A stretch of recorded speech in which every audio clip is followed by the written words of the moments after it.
Let me coming ask, up. as a man, and I find it really odd as a male because I didn't grow up seeing this.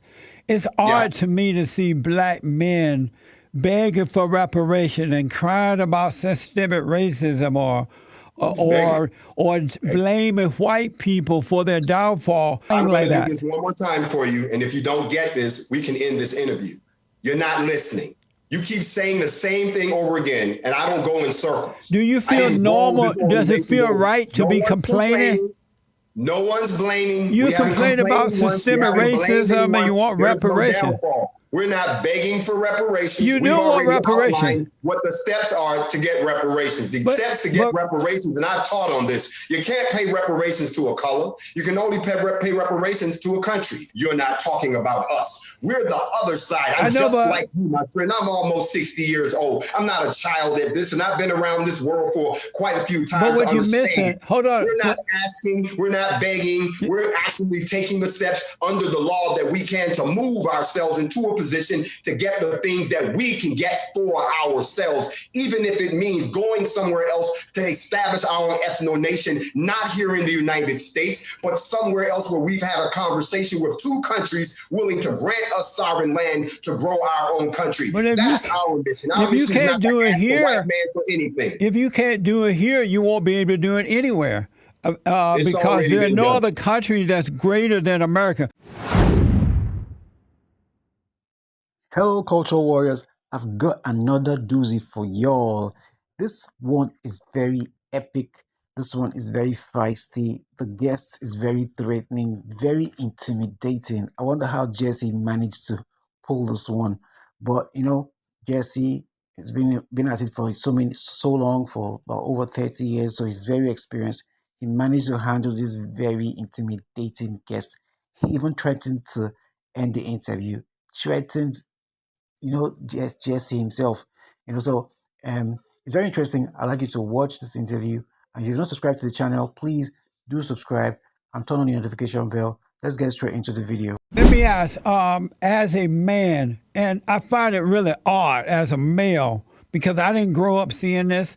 It's odd to me to see black men begging for reparation and crying about systemic racism or blaming white people for their downfall. Normally, men overcome situations and the women and children follow. But the black men are acting just like the black women, and they're acting like the white man is smarter than them, that the white man can do better than them. So by complaining and blaming, you're hurting yourself rather than coming together as an American people. I'm going to stop you right and now put because I'm going forward to say that this one effort. more time. It's If you not don't get this, attractive we're to gonna end this see interview. men complain I'm like going to do that. this one more time for you, and if you don't get this, we can end this interview. You're not listening. You keep saying the same thing over again, and I don't go in circles. Do you feel normal? Does it feel right to be complaining? No one's blaming. You We haven't complain about complained once. We systemic haven't blamed racism and anyone. you want There's no reparations. downfall. We're not begging for reparations. You We've do want already reparations. outlined what the steps are to get reparations. The steps to get reparations, and I've taught on this, you can't pay reparations to a color. You can only pay reparations to a country. I've already taught on this, that black people in this country need to stop asking for something that can't be paid to them in their current state. I've taught on this. I've told them that once you decide to declare yourself a sovereign, liberated country, then you can petition for reparations. So I'm not begging. We haven't begged for a damn thing because we haven't even taken the first step to put us in a position for black people to get reparations. So no one's begging. Additionally, there's been no downfall here. You've seen the NFAC. We're fully equipped. We're well dressed. That's what throws me off. If you guys can dress up like that. Veterans of this country, we are all people. I We're know, not but the people in the streets that you're talking about. We're the actual responsible homeowners, gun owners, and voters that got together under the Constitution and formed a militia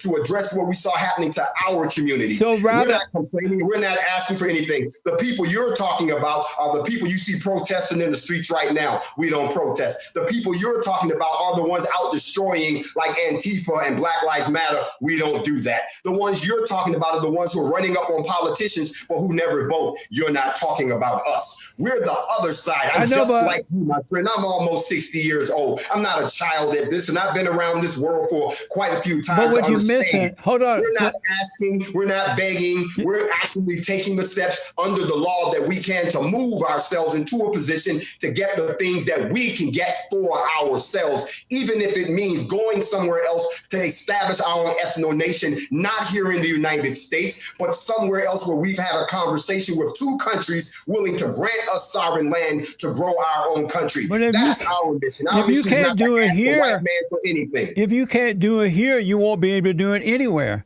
Because there are no other country that's greater than America. But what I just want to say, when you're crying systemic racism and this and that and the white man this, you're feeding, you're deceiving the people rather than helping them. But what I want to ask you, you guys are complaining about George Floyd and these black people who are getting killed or hurt by cops. You're not encouraging these people when the cops stop you. Follow the instructions. Don't run. Don't attack the cops. These people are putting their own lives on the line. But I never hear you people say that. You guys blame the cops. First of all, but you don't I'm going to say this blame. one last time. I don't know who your producers are, but if you call me you people one more time, you and I are going to have this conversation in person. I'm not you people. No, what I mean is why no, you I don't want to hear that anymore, Jesse. That is a racial microaggression. I don't play that, bro. The NFAC. I don't play that, bro. No. The conversation just went south. But what I'm trying to find, like them. If you want, let's say you want to help me, you want to encourage me, right? You want, sit there and lie. Let me just finish that. Man, don't sit here and lie to another black man. Don't do that. I know, but let me ask. You said, don't put words in our mouth. I never said any of those things you said, and we do go out and encourage those things. I'm actually lined up with you right now. Everything you're saying, we've actually done. But for you to sit here and say it as if it doesn't exist, you insult me and you insult my organization. So have you said out loud that George Floyd was a thug, he was a criminal, he was high, he was on drugs, and the reason that it appears that the reason he died, not because of the hold on, you're interrupting. Hold on a minute. Hold on. I haven't asked the question yet. George Floyd. You're speaking over me. Hold on. Instead of saying to black people, hey, don't get high, don't commit crime. When the cops stop you, let George Floyd be an example of what not to be. That's not what decent people do. Have you encouraged blacks in that way? We've actually encouraged people to learn the law as we work inside of the law, which is what we do. Everything we do is within the context of the law. We've encouraged people to use us as an example. I've given long, lengthy speeches on your constitutional rights, your Miranda rights. I've never sat and talked about the character of any one of the victims of police brutality. The same way I don't sit down and talk about the character of the police officers. I don't get into the personages. I get into the institution. I get into the practices and the institution that exists and the culture that leads to both these people, particular people acting the way they do. The police culture, and as you so eloquently said, those people who are either, I don't want to say illiterate, but who may be ignorant to the law themselves and not know how to respond when they're placed into those systems. I understand exactly what you're saying, and I've encouraged that both ways, but it is not my job, nor is it is our position to sit and begin to classify or begin to deify one of these particular people. We don't dig into the weeds. We're not messy like that. We look at the incident itself and the circumstances that created it and the laws that allowed it to happen and what we can do to encourage people on both ends so that you need to educate yourself and you need to modify your practices. We're in the middle. Let me ask, if black people got married and fathers and mothers set example for their children, love what's right with all their heart, soul, and might, work hard, taught their kids to work, invest in land, and be responsible, and treat all people the same, would black people be in the mess that they're in today? The mess that black people are in today is the result of 246 years of enslavement. I ask you, if they did that, would they be in that mess? I'm going to answer your question, but I'm prepositioning as I speak. And since you said, would they be in the mess that they're in? The mess that they're in today is because of, yes, what you just said, there are no more blueprints. You did a great job. I like the way you said that. There's also been, as I said before, deterioration of what we used to have, which was unity. We were more unified when we came out of the civil rights movement. We were more unified when we came out of slavery because we were all we had. We were more unified. Then the unity has been destroyed. So yes, I believe that if people saw the blueprints, just as you said before, if they saw what a black man and a black woman union actually looked like, if they saw that the fruits of getting an education and, getting a good job and being a responsible citizen and being knowledgeable about politics and things of that nature, then yes, then they could begin to pull themselves out. But the problem is they can't pull themselves out internally because people don't want to acknowledge the external conditions, that the bubble that's been built around them by the society that they live in. It's not true. See, that's why I disagree with you. There is no wall there. It's an illusion.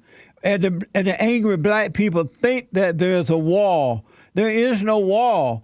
When you say angry black people. Yeah, when you're angry, when you're angry, is an emotion. When you're angry, there seems to be a wall there, but it's not, and it's abnormal for men to be angry. Let me ask you a question. Let me finish this, and then I'll let you ask a question. Let me just say this first. I disagree with you that black people. I know, but let me say it. I'll let you. I'll let you answer the question. Let me ask you a question. I know, but let me say this. Don't be afraid of my question, Jesse. I'm not. I'll let you ask. But you said one thing that's not true.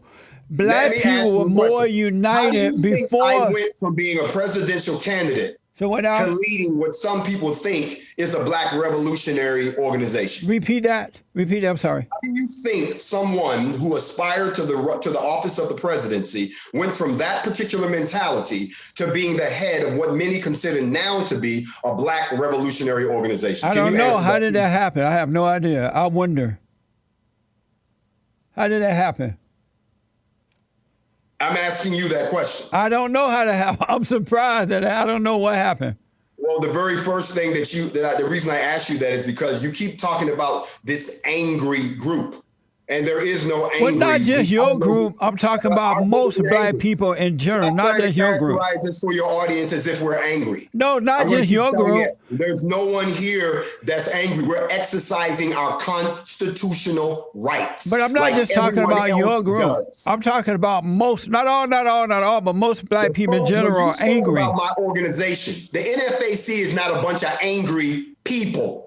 I said most, not all, man. I'm not talking about just your group. None of us. See, I don't tolerate that either. If anyone has a personal issue, if anyone has an axe to grind, if anyone is angry, as you said, they can't be a part of this organization. You won't make it through our vetting process. So we're not an angry group.